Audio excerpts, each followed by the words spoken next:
Mr. Kličko, how difficult is it to govern a big city like Kyiv in wartime?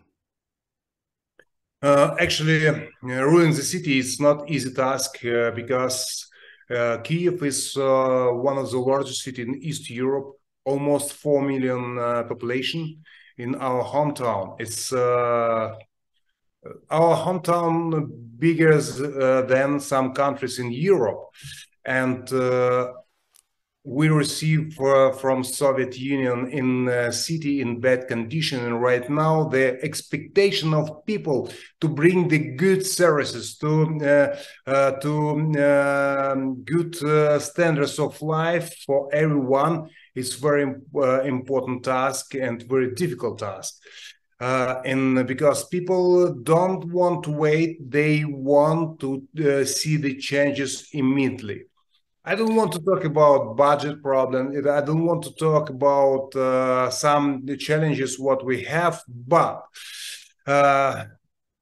it's very important to deliver services. It's very important to care about everyone. But right now, if we're talking about current situation to ruling the city during the war, it's times difficult. It's job 24/7, non-stop. If you ask me about the past 1.5 year after the war began in Russian action against Ukraine, it's one long day. Always challenges, and the main challenges is safety for everyone in our hometown. We don't have front line in our hometown. More than 800 buildings was destroyed from Russian missiles, kamikaze drones, and more than 170 people killed, civilians. I talk about civilians, 7 children. It's very important in this very unusual, difficult, dangerous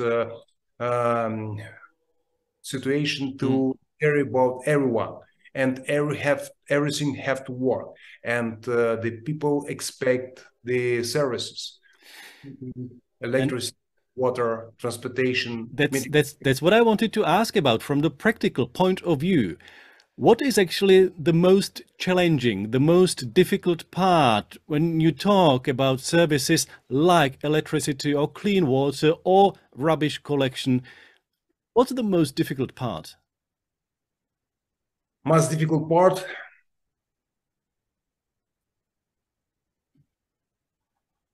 To talk to parents. His children has already died. To women which husband actually died. I'm talking about civilians who was killed from Russian missiles. 100,000 our citizens right now at the front line. And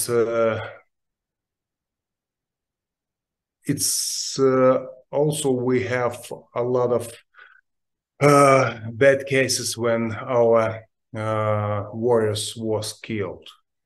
And most difficult part of my job to be in the hospitals, to see the young kids, 20, 25 years old, no legs, no arms, some people no eyes. And it's difficult and very important to care about everyone and care about families. Because our soldier in front line and they hope is everyone care about the children and family. It's very important. And it's not secret. It's not a war. It's not a special operation. It's genocide. It's terrorism. It's not secret. It's the whole world actually see real face of Russian aggression. Russians, it's last winter, sent missiles and destroyed our critical infrastructure.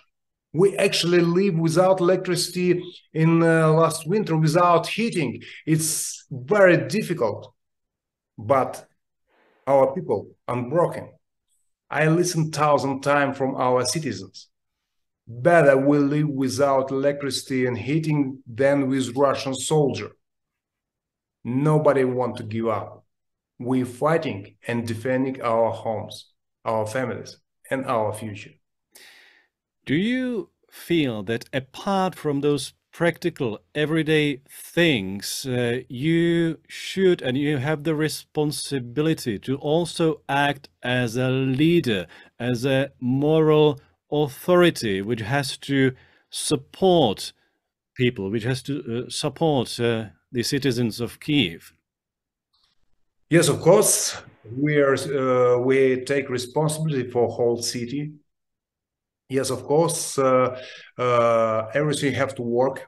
Yes, of course, it's very unusual situation. And by the way, I want to say thank you very much. It's very important. 1,000 times thank you for everyone who helped Ukraine. Thank you for who take Ukrainian refugees. Thank you for humanitarian help. Thank you for defensive weapon, because we defend our homeland. And thank you. It's life important. It's critical important for us. And we never, ever forget your help. And one more time, thank you for everyone who support Ukraine. And will be biggest mistake to think the war far away from you, 1,000 kilometers away, it doesn't touch you personally, is biggest mistake. This war already touched millions of people in Ukraine and millions of people in Europe. And this war can touch everyone in the world. Please don't forget, we have 5 nuclear plants in Ukraine, one of them biggest in Europe, in Zaporizhzhia was on the fire. If explosion can be, in this case, the worst case scenario is this war can touch everyone in our planet, and that's why it's very important to be proactive and to do it everything what we can to stop this senseless war. How do you, as a politician, see the job of the media? Do you think that the journalists have done a good job so far? Media right now sometimes is much more important than the weapon. Putin understands that pretty well and try to explain lies, try to bring the fake news about special operation, about against military, about Ukraine never existed as independent countries. It's not secret. Putin, I from Soviet Union. I born in Soviet Union. My father was communist. By the way, I spent 5 years as child in Czech Republic. I know what is mean authoritarianism. I know what's mean dictatorship. And it's not secret that Putin want to rebuild Soviet empire. They never exist right now, Ukraine.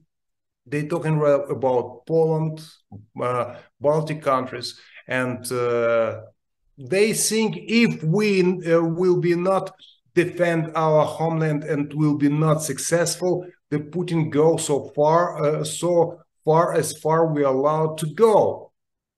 And I tell to Germans, please, it will be biggest mistake to think that Putin doesn't have some plans to Germany because he's live in Germany, in DDR, as KGB agent years long, working there, and see Germany as part of Soviet empire, which he want to rebuild. And that's why unity is very important around Ukraine, together with Ukraine, is a key for peace and freedom. And please be proactive for everyone. We have to do it, everything what we can to bring the peace back to Ukraine, peace back to Europe. When you were talking about your childhood in the Soviet Union, at that time, did you feel like a Ukrainian boy? Or was the question of nationality important in your family at all? I was always Ukrainian, and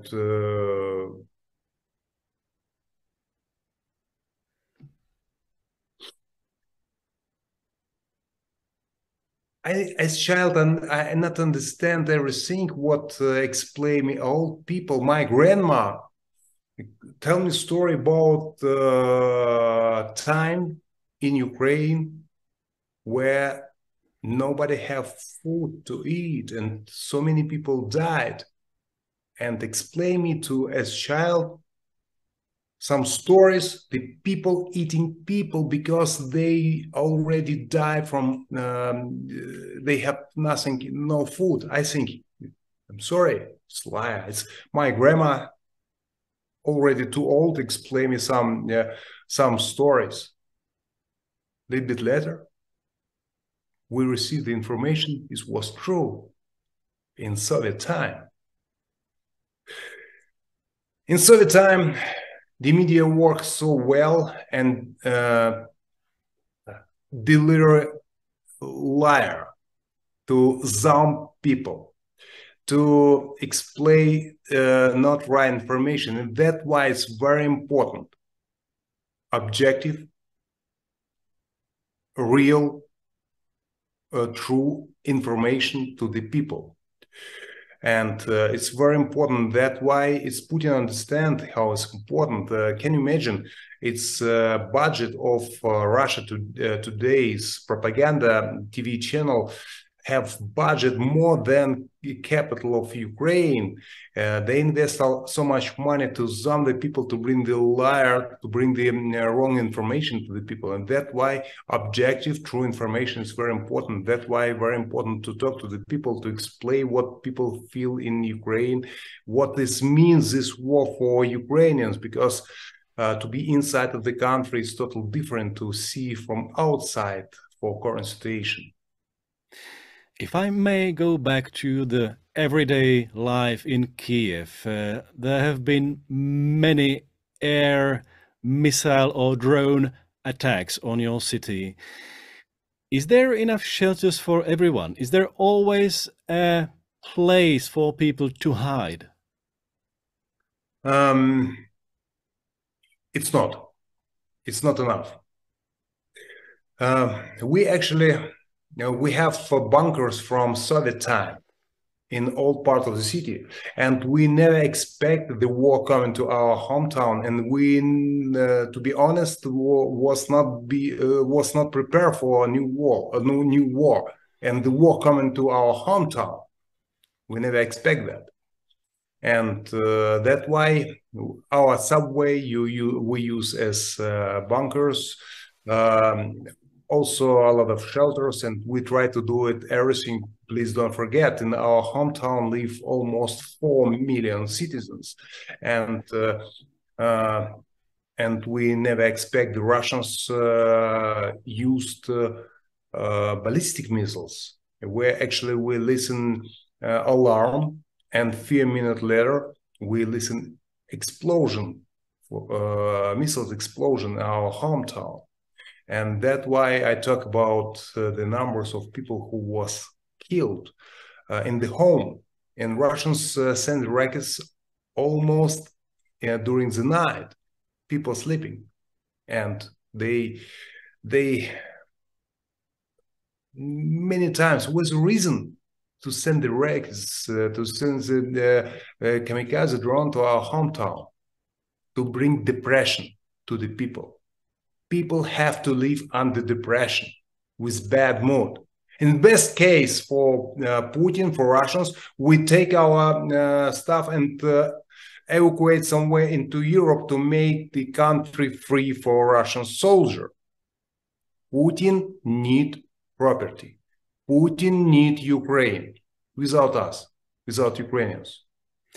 How do people cope with it? Because I've heard many stories about people trying to live as normal lives as possible, that after the air raid they go back to their work or they go back to the restaurant and so on. But I'm sure it must be very stressful. It must be very tiring as well. So how do people cope? We do it everything. The people need jobs. People need money. And we do it everything to bring these services back to our hometown, to open the cafe, restaurants, to bring the normal life. And if right now you go outside of the street, you have illusion, the peaceful atmosphere, but it's illusion, because in any second we can listen the alarm, bombing alarm, rockets alarm, and it's illusion because a couple of hundred kilometers from east of Ukraine is real hell, where I was many times, where it's non-stop battles, and our soldiers defend our homeland. It's difficult to live in this current condition, and it's very important to give the people hope. It's very important to give the people support. It's very important we have to give the people jobs. And its main point is everyone have to trust our soldier, trust our future, and we working to bring the peace back. But we have to be strong. Everyone, we have to be strong, because Russians accept just strong position.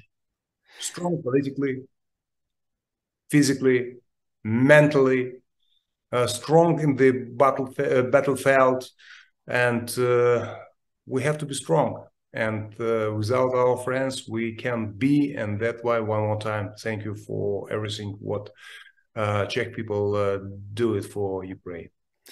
If I may ask a little personal question, the whole world obviously remembers you as a boxing champion. Is there actually time for sport in Kiev these days? Some people make it jokes, but we cancel all sport events.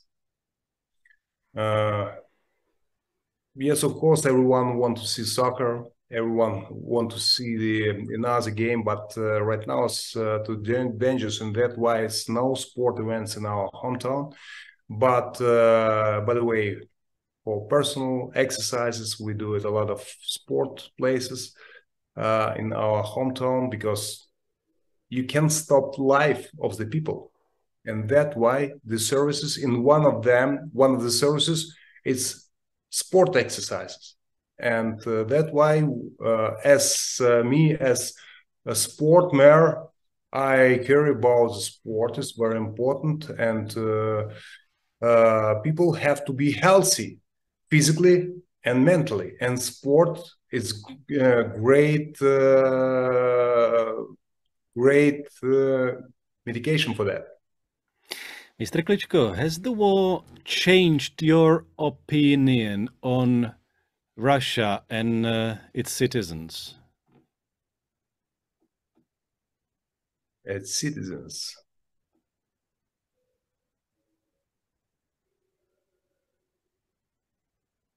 Many times I think about that. I have friends in Russia. I call to them, and it's very important to talk to them and to feel that. Some part of Russian citizens jumped from propaganda, from nationalism. We are Russians, we're strongest in the world. Exactly the same narratives as in Soviet Union many years ago. And some part of population afraid. They is against Putin regime, but they afraid and sit very quiet, because they know if you will be too loud talk about that, you will be killed or spend your life in prison. And but from Russian population depend a lot. I'm more than sure in one day Russian population give the question to Putin, to Russian government, for which reason the world brands leave Russia. For which reason the Iron Curtain coming back? For which reason the Russians not anymore welcome around the world? And I'm more than sure the main question they definitely give to Putin. For which reason died my son, my husband, my brother, my relatives? For which reason? Definitely. But I can give you a question when, but this question definitely Putin receive. And more than this question they receive, I'm more than sure, in Gaga, International Criminal Court. Can you imagine any kind of cooperation between Ukraine and Russia in near future?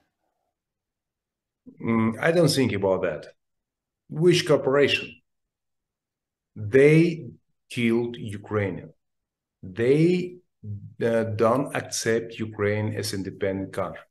They bring the bad things to our homeland. In the future, I don't know how many times we need to forget this pain, what we receive right now from Russians. I don't know how many times have to go. And when the question about cooperation between Ukraine and Russia coming back. Which conditions would have to be met to reach some peace agreement between Ukraine and Russia? It's a difficult question. They will listen from Russia, from Russian politicians, from Putin. Let's find solution. Let's sit in the table and find a compromise. I don't know what they talk about. Compromise? To give up Russia a big part of Ukraine? It's compromise? It's solution? It's not. We're ready to talk about with Russians about the solutions, compromises, but with one condition: the last Russian soldier have to leave Ukraine. To give up the big part of our country is not a solution. Do you think that the sanctions against Russia are working? They're working well. They're working well, and actually, I'm talking about Iron Curtain, which coming back.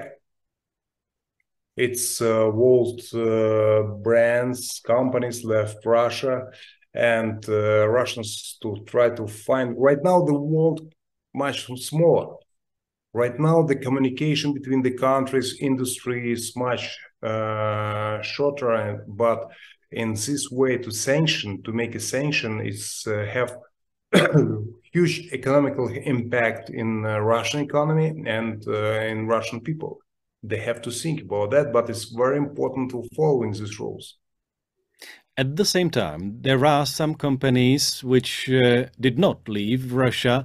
There are countries which still want to do business with Russia. What would you say to them? They make money. Yes, of course. The company stay in Russia and make money. I want to say to them, the money what you make is bloody money. In blood of your money is Ukrainian blood. Now I'd like to ask you about the future. How do you imagine the future of Ukraine? What kind of country do you want it to be? Ukraine, largest country in Europe. Ukraine is a very rich country. Ukraine have huge potential.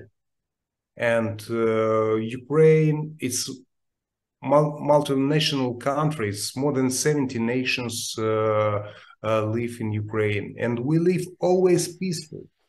Always peaceful. Ukraine was never ever aggressive to anyone, and peaceful people live here as very God-friendly people. Future. I hope everyone have to understand of reason of this war. I talk about that. Putin want to see Ukraine as part of Russia. we see our future as part of free democratic world, as part of European family. I remember how poor we live in Soviet Union. I remember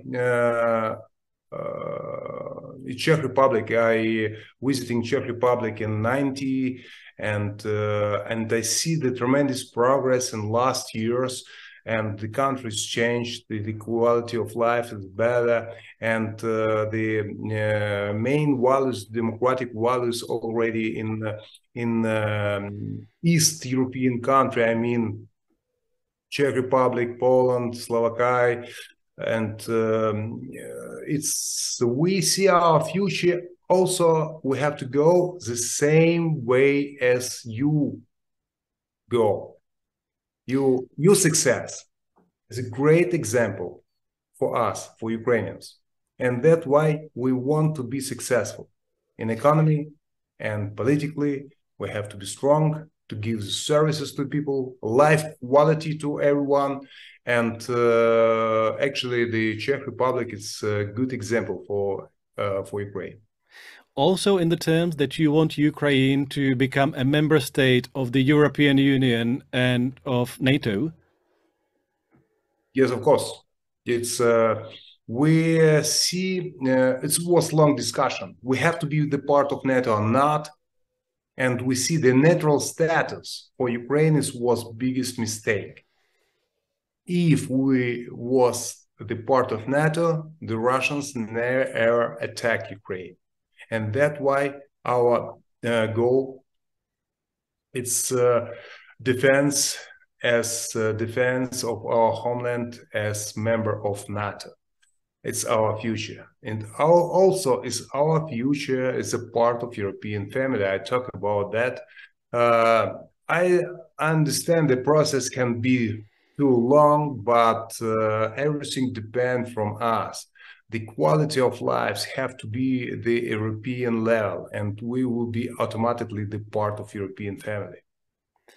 Mr. Kličko, thank you very much for the interview. We appreciate your time.